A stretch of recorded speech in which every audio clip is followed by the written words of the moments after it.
அனைவருக்கும் வணக்கம். அ துறைமுகம் சட்டமன்ற தொகுதியோட ஒரு வேட்பாளர் தாக்குதல். நாம் தமிழர் வேட்பாளர்கள் மீது தாக்குதல். அதிமுக வேட்பாளரின் மண்டை உடைப்பு. தமிழக வெற்றி கழக வேட்பாளர்களின் மீது தாக்குதல். இந்த மாரி பல்வேறு நியூஸ்கள நேத்து ஃபுல்லா பார்த்துருப்போம். தேர்தல் நடந்தது தேர்தலா இல்ல தாக்குதலா அப்படின்ற அளவுக்கு ரொம்ப மோசமான தாக்குதல்கள் திமுகவால அரங்கேற்றப்பட்டிருக்கு. இத பத்தி நம்ம விரிவா பேசப் போறோம். அதுக்குள்ள பார்த்தீங்கன்னா, பல நெகிழ்ச்சியான சம்பவங்களும் நடந்திருக்கு. அதுல ஒண்ணொண்ணா நான் சொல்றேன். அதனால சேனலுக்குள்ள வந்தவங்க மறக்காம லைக் அண்ட் சப்ஸ்கிரைப் பண்ணிட்டு உங்களோட மறக்காம கமெண்ட்டையும் சொல்லிருங்க. நம்ம வீடியோக்கு ஹைப் குடுத்துருங்க. ஷேர் பண்ணி விடுங்க. இப்போ முதல்ல பார்த்தீங்கன்னா, இன்னைக்கு நம்மலாம் இருக்கோம். எவ்வளவோ பேர் வந்து இன்னைக்கு இளைஞர்களா இருக்கிறவங்க, ஜென்சிகளா இருக்கிறவங்க, இல்ல ஒரு வயசுக்கு மேல தாண்டுனவங்க 30, 40 வயதை கடந்தவங்கலாம் பிறந்த நாளுக்கு துணி எடுக்கிறோமா அப்படின்னு கேட்டிங்கன்னா, பெரிய கேள்விக்குறி தான். என்னத்த நம்ம அத கொண்டாடிக்கிட்டு அப்படி தான் நெனைப்போம். ஆனா தேர்தலுக்கு புது துணிய போட்டுட்டு வந்து ஓட்டு போட்டது இந்த வருஷமா தாங்க இருக்கும் அப்படின்ற மாதிரி நேத்து நான் சொல்லிட்டேன் வீடியோல. கிட்டத்தட்ட 32,00,000 பேர் வந்து ஆன்லைன்ல விஜய் அவர்களுடைய காஸ்டியூம் மாரி ஆண்கள் மற்றும் பெண்கள் ஆர்டர் பண்ணி வாங்கி, அது போக கடைகள்ல எத்தனை பேர் வாங்கியிருப்பாங்கன்றத பார்த்துக்கங்க. ஒட்டுமொத்த தமிழகமும் வெள்ளை மற்றும் பிஸ்கட் கலர்ல முக்கி எடுத்த மாரி இருந்துச்சு. தமிழக வெற்றி கழகம் மட்டுமா அப்படின்னு கேட்டிங்கன்னா கிடையாது. பல்வேறு கட்சிகளை சேர்ந்தவங்க கூட விஜய் அவர்களை பின்பற்றின்னு வந்ததை நம்ம பார்த்துருக்கலாம். நிறைய நடிகர்கள் வந்து விஜய் அவர்களை பின்பற்றி நான் விஜய்க்கு தான் வாக்களிக்க போறேன் அப்படின்னு சொல்லாம சொல்லியிருக்காங்க அப்படின்னு சொல்லணும். அது போக பார்த்தீங்கன்னா, பல நட்சத்திரங்களோட வாய்கள் வந்து பூட்டப்பட்டிருக்கு. ஏன்னா, நீ வாய திறந்தேன்னா உனக்கான வாய்ப்பு பறிபோயிரும் அப்படின்ற மாதிரி ரெட் ஜெயன்ட் மூவிக்குள்ள உன்னை நாங்க எடுத்துறவே மாட்டோம் அப்படின்ற மாதிரிலாம் சில பேர் பயங்கரமா பயம்புறுத்தி வச்சிருந்ததெல்லாம் அவங்களுக்கு பின்னாடி அப்படியே பெரிய ஆயுதத்தோட நின்றதெல்லாம் நம்ம பார்த்துருக்கலாம். அந்த மாதிரி ஒரு கேலி கூத்தெல்லாம் நடந்திருக்கு. அதை விட முக்கியமா பார்த்தீங்கன்னா, இந்த ஒரு தேர்தல் எப்படியும் நமக்கு மஞ்சப்பை தான் மறுபடியும் நம்ம ட்ரெயின் ஏத்தி விட்டுருவாங்கன்னு நினைச்சிட்டாப்லயோ என்னமோ தெரியல. ஸ்டாலின் அவர்கள் வெளிநாடு கிளம்புறதா ஒரு பிளான் பண்ணிருக்காரு. இதை பத்தி நம்ம விரிவா பேச போறோம். இப்போ முதல்ல பார்த்தீங்கன்னா, ஒவ்வொரு தாக்குதல் பத்தி பேசுவோம். கிட்டத்தட்ட 13 தொகுதிகளுக்கு மேல தாக்குதல் நடந்திருக்கு. நேத்தே நான் சொன்ன மாதிரி 5038 வாக்குச்சாவடிகள் பதற்றமானதுன்னு கணிக்கப்பட்டாங்க. இந்த 5038 வாக்குச்சாவடிகள்லையும் எந்த பிரச்சனையும் நடக்கலைங்க. இது தவிர்த்து நார்மலா இருக்கிற வாக்குச்சாவடிகள்ல தான் பஞ்சாயத்தே வந்து ஆரம்பமாயிருக்கு. முதல்ல பார்த்தீங்கன்னா, துறைமுகம் தொகுதி எடுத்துக்கலாம். துறைமுகம் தொகுதி அப்படின்னு எடுத்துக்கிட்டிங்கனாலே எழும்பூர் தொகுதியோட ஒட்டி தான் வரும். அந்த எழும்பூருக்கு பக்கத்துல இருந்து அதாவது எழும்பூர் தொகுதி நம்மளுடைய ராஜ்மோகன் அவரோடது. ராஜ்மோகன் அவர்களுடைய தொகுதியில துறைமுகத்துக்கும் எழும்பூருக்கும் நடுவுல இருந்தே பல பிரச்சனைகள் பல காலமா தமிழக வெற்றி கழகத்துக்கும் திமுகவுக்கும் நடந்துட்டு இருக்கு. ஆல்ரெடி வந்து அங்க ஓட்டு சேகரிக்க போயிருந்த தமிழக வெற்றி கழகத்தை சேர்ந்த ஒரு குரூப் போயிருப்பாங்க. ஒரு 11 பேர். அதுல ஒரு ஆள் பெண். கணவன் மனைவி 2 பேருமே போயிருப்பாங்க. அந்த பெண்ணு மாசமா இருந்திருந்தாங்க. 4 மாத கர்ப்பிணியான அந்த பெண் மீது சேகர் பாபுடைய ஆட்கள் பயங்கரமா தாக்குதல் நடத்தி அந்த பொண்ணை ஹாஸ்பிட்டல் அட்மிட் பண்ற அளவுக்கு மிகப்பெரிய பஞ்சாயத்து நடந்துச்சு. அதே பஞ்சாயத்து தான். ஆனா பார்த்தீங்கன்னா, வழக்கெல்லாம் பதியல. தமிழக வெற்றி கழகத்து மேல மட்டும் சும்மா நார்மலா பேசி விடுங்கப்பா அப்படின்னு சொல்லி பைசல் பண்ணி அனுப்பிச்சிட்டாங்க. இப்போ பார்த்தீங்கன்னா, துறைமுகம் சட்டமன்ற தொகுதியில சினோரா அசோக் அவர்கள் வாக்குப்பதிவு நடைபெற்று இருக்கிறத போய் பார்த்திருக்காரு. அதே டைம் பார்த்தீங்கன்னா, அதே தொகுதியோட வேட்பாளர் சேகர் பாபு வந்திருக்கும் போது இவ 2 பேருமே வந்து எதிரெதிரே சந்திச்சுக்கிற சூழ்நிலை வந்திருக்கு. அப்ப சந்திச்சுக்கிற சூழ்நிலையில அவங்க வேலையை பார்த்துட்டு போயிருக்கணும். அவங்களுடைய ஆதரவாளர்களும் கிளம்பி இருக்கணும். சினோரா அசோக் அவர்களை ஆபாசமான வார்த்தைகளை திட்டியதாகவும், துறைமுகத்தில் விழுந்த அனைத்து வாக்குகளும் இன்னைக்கு திமுகவுக்கு தான் சொந்தம், நீலாம் வந்து சொந்தம் கொண்டாடிடக்கூடாது அப்படின்னு சொல்லிட்டு ஆதரவாளர்களுக்குள்ள வந்து முதல்ல பஞ்சாயத்து வந்திருக்கு. அதுக்கப்புறம் சேகர்பாபு அவர்கள் நேருக்கு நேராகவே வந்து சினோரா அசோக் அவர்களை நேருக்கு நேராக தாக்கியிருக்காருன்னு சொல்லி அவர் சொல்லியிருக்காரு. ரொம்ப மோசமான நிலைமையில நான் தாக்கப்பட்டேன். எனக்கு ஒரு சின்ன கீறலோ இதுக்கப்புறம் வந்து எனக்கு ஒரு சின்ன கீறலோ, எனக்கு ஏதாவது ஒரு ஆக்சிடென்ட்டோ, இல்லை என் குடும்ப பின்னணியில் என் குடும்பத்தில் இருக்கிறவங்களுக்கு ஏதாவது ஒரு பிரச்சனையோ வந்துச்சுன்னா அதுக்கு காரணம் சேகர் பாபு அவர் தான் சொல்லியிருக்காரு. அது போக எனக்கு இது ரொம்ப மன உளைச்சலாக இருக்குது. நான் என்னுடைய தளபதிக்காக நான் தீக்குளியலான் இருக்கேன்னு சொல்லிட்டு ரொம்பவே வந்து மன வருத்தப்பட்டிருக்காரு.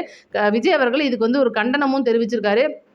அடுத்து அப்படியே பார்த்தீங்கன்னா, தஞ்சாவூருக்கு வருவோம். தஞ்சாவூரில் நம்ம சொல்லவே வேணாங்க. நாம் தமிழரோட ஒரு கட்சி அந்த பெண் வேட்பாளர் அனீஸ் பாத்திமா அவர்கள். அவங்க வந்து 8 மாத கர்ப்பிணியாக இருக்காங்க. பெண் அப்படின்னா எல்லாருமே பெண் தான். அந்த பொண்ணோட வயிற்றில் 8 மாதம் குழந்தை இருக்குது. அது கூட தெரியாத இந்த தீய சக்தி கும்பல் அந்த பொண்ணோட வயிற்றிலே தாக்கியிருக்காங்க. ரொம்பவே வந்து மோசமான நிலைமையில் நேற்று அந்த பொண்ணு பக்கத்தில் ஹாஸ்பிட்டலில் சேர்த்துருக்காங்க. உண்மையிலே ரொம்ப வருந்தத்தக்க விஷயம். இது வந்து எந்த பெண்ணுக்கு நடந்திருந்தாலும் கட்சியை தாண்டி இது வந்து ஒரு பெண்ணுக்கு நடந்த ஒரு கொடூரமாக தான் பார்க்கணும். ரொம்ப எட்டி உதச்சி இருக்கிற மாதிரிலாம் அந்த பொண்ணு சைட்லேருந்து சொல்லியிருக்காங்க. என்ன ஏது அப்படின்றது இன்னும் விவரம் வரல. இதில் பார்த்தீங்கன்னா, நாம் தமிழர் கட்சியோட சீமான் அவர்களும் சரி, மற்ற கட்சிக்காரங்களும் சரி, தமிழக வெற்றி கழகம் தலைவரும் அவர்களும் ரொம்பவே வந்து வருத்தம் தெரிவித்து கண்டனமே தெரிவிச்சிருக்காரு. இனி என்ன பண்ணுறது கழுதேவிங்களை சீக்கிரமாக தலைமுடிகிடுவோன்னு சொல்லிட்டு மே 4 எப்போ வரும்னு எதிர்பார்த்துக்கிட்டு இருக்காங்க. அந்த அளவுக்கு தான் வந்து தமிழகத்திலே இந்த தேர்தல் அப்படின்றது நடந்திருக்கு. கிட்டத்தட்ட 85.34% தாண்டுது வாக்குப்பதிவு அப்படின்ற மாதிரி ஒரு கருத்து வந்திருக்கு. இந்த ஒரு வாக்குப்பதிவுன்னு பார்த்தீங்கன்னா, ஒட்டுமொத்த ஒட்டுமொத்தமாக தமிழகத்தில் ஆண்களை விட பெண்கள் வாக்கு அதிகம் அப்படின்றது எல்லாருக்குமே தெரியும். அந்த பெண்கள் வாக்கு எத்தனை அப்படின்னா ஆண்களை விட 15 லட்சம், கிட்டத்தட்ட 15 லட்சம் அப்படின்றது. குறிப்பாக நீங்கள் யோசிச்சு பாருங்க, இன்னைக்கு பெண்கள் வந்து 1000 ரூபாய் நம்மளுக்கு தர்றாங்க, நமக்கு வந்து ஓசியில் பஸ் விடுறாங்கன்னு சொல்லிட்டு திமுகவுக்கே திருப்பி ஓட்டு போடுவாங்கன்னு நீங்கள் நினைக்கிறீங்களா? உங்கள் மனச்சாட்சியை தொட்டு சொல்லுங்கள். வாய்ப்பு கிடையாது. அப்போ 15 லட்சம் ஓட்டும் இன்னைக்கு விஜய் அவர்களுக்கு விழுந்திருக்கு. பெரம்பூர் மாவட்டத்தில், பெரம்பூர் தொகுதியில், விஜய் அவர்களின் தொகுதியில் வரலாறு காணாத உச்சபட்ச வாக்குப்பதிவு நடந்திருக்கு. தமிழகத்திலையும் வரலாறு காணாத வாக்குப்பதிவு நடந்திருக்கு. புதுச்சேரியிலையும் வரலாறு காணாத வாக்குப்பதிவு நடந்திருக்கு. அப்போ ஒட்டுமொத்த வரலாறும் திரும்புகிறதா? விஜய் அவர்கள் சொன்ன மேஜிக் அப்படின்றது நடந்துருச்சா அப்படின்றது தான் வந்து உண்மையிலே நடந்துட்டு இருக்கு. இதெல்லாம் வந்து ஒரு பக்கம் ரொம்ப வருந்தத்தக்க விஷயமா திமுகவுக்கு இருக்கிறனால ஸ்டாலின் அவர்கள் வெளிநாடு கிளம்புறதுக்காக ஒரு திட்டம் போட்டிருக்காரு. ரொம்பவே வந்து நம்ம தமிழ்நாட்டில் எந்த அளவுக்கு வெயில் வாட்டி வதைக்குது அப்படின்றது தெரியும். அதனால எப்பவும் அவர் போடுற அந்த வெளிநாடு சுற்றுலா நம்ம ஒரு வழியாக தேர்தலாம் முடிச்சிட்டோம், இருக்கிற பணத்தெல்லாம் கொண்டுட்டு போய் ஸ்விஸ்ல போட்டு வருவோம்னு நினச்சிட்டாப்புல என்னமோ தெரில, கிளம்பிட்டாப்புல. ஒட்டு மொத்தமாக அடுத்து பார்த்தீங்கன்னா பாளையங்கோட்டை, இதை நம்ம சொல்லி ஆகணும். பாளையங்கோட்டையில் ஒரு தொகுதியில் ஒரு காவலரோட மண்டையை உடைச்சிருக்காங்க இந்த தீய சக்தி கும்பலை சேர்ந்தவர்கள். அது போக இன்னும் ரொம்ப முக்கியமான விஷயம் என்னன்னு கேட்டிங்கன்னா, இப்போ ஓபிஎஸ் எடுத்துக்கோங்க. அதிமுகவில் இருந்த வரைக்கும் மனுஷன் ஏதாவது உப்பு போட்டு தான் சாப்பிட்றாருன்னு சொல்கிற அளவுக்காவது ஏதோ இருந்தாப்புல, சபதம்லாம் ஏற்றாப்புல, தர்ம யுத்தம்லாம் நடத்தினாப்புல. என்னதான் அவர் ஒரு பக்கம் ஒதுக்கி வச்சிருந்தாலும் அம்மாவின் உண்மையான விசுவாசியாக இவ்வளோ நாள் நம்ம பேசியிருந்தோம். என்னைக்கு அவர் திமுகவில் போய் சேர்ந்தாரோ சொந்த ஊரான போடிநாயக்கனூர்லேயே காரி துப்புற மாதிரி தான், தெருவில் நடந்து போக முடியாது அவரால். அந்தளவுக்கு அவருக்கு வந்து மரியாதை எப்படி இருக்குன்றது நமக்கே தெரியும். நேற்று அவரோட போடிநாயக்கனூர் தொகுதி தேர்தல் நடந்துக்கிட்டு இருக்கும்போது பார்த்தீங்கன்னா, மக்கள்லாம் வரிசையில் நிற்கும்போது ஒரு காவலர் வந்து மறக்காமல் நம்ம ஓபிஎஸ்க்கு ஓட்டு அப்படியே போட்டு விட்றணும், சரியா, நான் நிறையா வாங்கிட்டேன், நான் வாங்கினதுக்கு உங்கள்கிட்ட சொல்கிறேன், நீங்கள் போய் வேலையை பார்த்துக்கணும்னு சொல்லிட்டு வெளிப்படையாக நின்று அங்கே வந்து மக்களுக்கு ஓட்டு கேட்குறனால அங்கே இருக்கிற மக்கள்லாம் சேர்ந்து நல்லா தர்மடி, எப்படி போலீஸ்காரர் எப்படியுமே அடி கொடுத்து நம்ம பார்த்துருப்போம், ஆனால் நேற்று போலீஸே தர்மடி வாங்கியிருக்காருன்னா பார்த்துக்கோங்க. என்னையா நீ உன் வேலையை பார்க்காம தேவையில்லாத வேலையாக பார்த்துக்கிட்டு இருக்குன்னு சொல்லிட்டு நேற்று அந்த காவலர் மேலே வழக்கும் பதிவு பண்ணியிருக்காங்க. அந்தளவுக்கு வந்து ஒரு சம்பவம் நேற்று நடந்திருக்கு. அப்போ ஓபிஎஸ்க்கு வாக்கு சேகரிக்கிறார் அப்படின்னா எந்த அளவுக்கு ஓபிஎஸ் மானம் காத்துல பறக்குது அப்படின்றத நம்ம பார்க்கணும். எப்போ அவர் போய் திமுகவில் போய் சேர்ந்தாரோ இன்னைக்கு அவருக்கு சொந்த தொகுதியிலே மரியாதை இல்லை அப்படின்றதும், இன்னைக்கு தமிழக வெற்றி கழகம் வந்ததுக்கப்புறமா நிறையா கட்சிக்கு அந்த அங்கீகாரம் போகுது அப்படின்றது தான் ரொம்ப முக்கியமான விஷயம். முதல் இடத்துல நம்முடைய நாம் தமிழர் கட்சி இருக்குது. ஒத்துக்க முடியாட்டினாலும் அதுதான் நெசம் அப்படின்ற மாதிரி. இதெல்லாம் பார்த்தீங்கன்னா காரைக்குடி தொகுதியில் பிரபு அவர்களே ரொம்பவே ஆரத்தளவை கட்டி தழுவி, என்ன தம்பி நான் எப்படியும் தோக்க போகிறேன், எனக்கு வேறு வழி தெரியல ஆத்தா அப்படின்ற மாதிரி நம்மளுடைய பிரபு அவர்களை கட்டிப்பிடிச்சு ரொம்ப பாசமழையெல்லாம் பொழிஞ்சிருக்காப்புல. உண்மையிலே வந்து இது ஒரு மரபு அப்படின்னு தான் சொல்லணும். என்னதான் இருந்தாலும் 2 வேட்பாளர்கள் எதிரெதிரே சந்திக்கும் போது அவங்க எந்த கட்சியாக இருந்தாலும் சரி, வயது மூத்தவங்க சின்னவங்கன்னு இல்லாமல், ரைட்டு நான் ஜெயிச்சா நான் மக்களுக்கு நல்லது பண்ண போகிறேன், நீ ஜெயிச்சா நீ நல்லது பண்ணுன்னு சொல்லிட்டு கூட இருக்கிற ஆதரவாளர்களும் வந்து அந்த ஒரு சந்தோஷமான நிகழ்ச்சியாக நடந்தது அப்படின்றது ரொம்ப சந்தோஷம். பிரபு அவர்களும் சீமான் அவர்களும் வந்து அந்த மாதிரி தான் நடந்துக்கிட்டாங்க. ஆனால் மித்த தொகுதிகள்லாம் பார்த்தீங்கன்னா அடித்து மண்டைக்கு உடச்சி மல்லு கட்டி காவல்துறையினர்லாம் வந்து காவல்துறை மண்டையெல்லாம் உடச்சி பார்த்தீங்கன்னா கிட்டத்தட்ட கல்பாக்கத்துலலாம் ஒருத்தர் மிஷின்லேயே உடச்சிருக்காப்புல. யாருன்னு கேட்டிங்கன்னா சுயேட்சை வேட்பாளர் அப்படின்ற போர்வையில் இருக்கிற தீய சக்தியோட வேட்பாளர். அவர் பார்த்தீங்கன்னா இந்த ஒரு பூத்தில் முழுக்க தமிழக வெற்றி கழகத்துக்கு தான் வந்து ஓட்டு அதிகமாக விழுந்துக்கிட்டு இருக்கு அப்படின்றனால அந்த மிஷினே உடைச்சிட்டு ஸ்தம்பிக்க வச்சு கொஞ்ச நேரம் அந்த வாக்களிக்க வந்த வாக்காளர்களை காக்க வச்சு திருப்பி 2வது மிஷின் எடுத்துகிட்டு வந்து ஓட்டு போட வச்சுருக்காங்க. அதை விட முக்கியமாக கிளாம்பாக்கம், எல்லாருக்குமே உங்களுக்கு தெரியும், நேற்று கிளாம்பாக்கத்தில் ஏன் வீண்புக்குனே வந்து வண்டியை விடலை அப்படின்னா அதுக்கு முன்னாடி நாள் நடந்த சம்பவம். கிட்டத்தட்ட 12 மணிலேருந்து 1 மணி 2 மணி வரைக்கும் பயணிகள் காத்துக்கிட்டு இருக்கும்போது முழுக்க அங்கே இருக்கிறது எல்லாருமே அந்த ஒரு வயசான அதாவது 18 வயசுக்கு மேலே இருக்கிற வாக்காளர்கள் அப்படின்றனால நைட்டு வந்து அவங்களுக்கு சரிவர தூக்கம் இல்லை. முழுக்க டிவிக்கேன்ற ஒரு ஒளியை வந்து எழுப்பிட்டே இருந்திருக்காங்க. சில பேர் விசில் அடிச்சிருக்காங்க. இது பார்த்தீங்கன்னா ஸ்டாலின் அவர்களுடைய தூக்கத்தை கெடுத்து பஸ்ஸை நம்ம விட்டோம்னா இவங்க போய் கண்டிப்பாக ஓட்ட போட்டுருவாங்க, என்னதான் பண்ணுவாங்கன்னு பார்ப்போம், நம்ம வந்து பஸ்ஸை விடாமல் தடுத்துட்டோம்னா எப்படியும் டயர்டாகி வீட்டுக்கு போயிடுவாங்கன்னு சொல்லிட்டு அவர் பிளான் பண்ணியிருந்தாரு. ஆனால் பார்த்தீங்கன்னா நம்ம பயல்களும் நம்ம பொண்ணுங்களும் என்ன பண்ணிட்டாங்க, டக்குன்னு ஒரு லாரி எப்படிரா நம்ம தான்டா நம்ம நடந்தே போய் ஓட்டு போட்டுற மாட்டோமான்னு சொல்லிட்டுலாம் நிறைய பேர் முடிவு எடுத்திருக்காங்க. அங்கே வர வண்டிகளை லிஃப்ட் கேட்டு போகிறது, ஒட்டுமொத்தமாக வந்து கும்பலாக ஒரு லாரியில் ஏறி போய் இறங்கிறது, இந்த மாதிரி சம்பவங்கள்லாம் நேற்று தமிழகத்தில் நடந்திருக்கு. இதெல்லாம் வந்து வெளிக்கொண்டு வரல. சில மீடியாக்கள் இதை வேற மாதிரி சொல்கிறாங்க. பஸ்ஸுக்கு வந்து காரணம் வேற, ரோடு வந்து பாலம் வேலை நடந்துகிட்டு இருக்கு, ஒரே நாளில் எல்லாருமே குமிஞ்சிட்டாங்க. இதெல்லாம் தாண்டி அவங்க சொல்கிற அந்த ஒப்புக்கில்லாத காரணத்தெல்லாம் தாண்டி நேற்று கிளாம்பாக்கத்தில் நடந்தது முழுக்க திமுகவின் திட்டமிட்ட சதி அப்படின்னு சொல்லிட்டு சிடிஆர் நிர்மல்குமார் அவர்கள் வந்து பேட்டி கொடுத்துருக்காரு.